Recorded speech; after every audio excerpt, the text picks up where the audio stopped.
I wanted to make a video because I kind of have a lot to say and I was not going to be able to type it all. But it really truthfully just depends on the astrologer and how they choose to interpret astrology.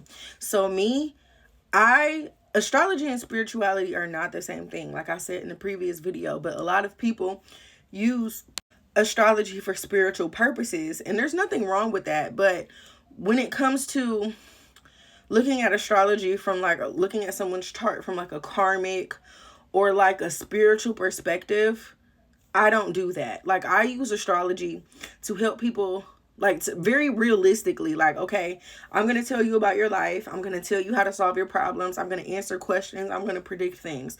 Like, I'm very realistic. So, like, in a reading, like, sometimes people will ask me, can you tell me about my twin flame? Can you tell me about my karma? Can you tell me about my past life?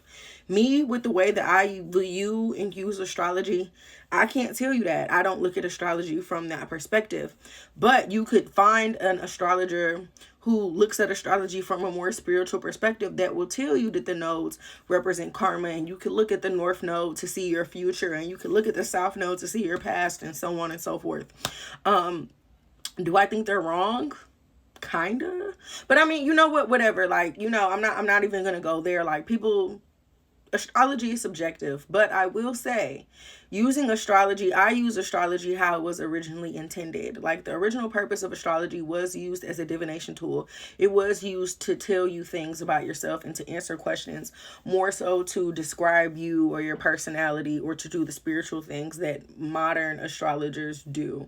And again, I'm not here to say that I'm right. I'm not here to say that they're wrong, but I use astrology with its original purposes, so you can take that with that what you will.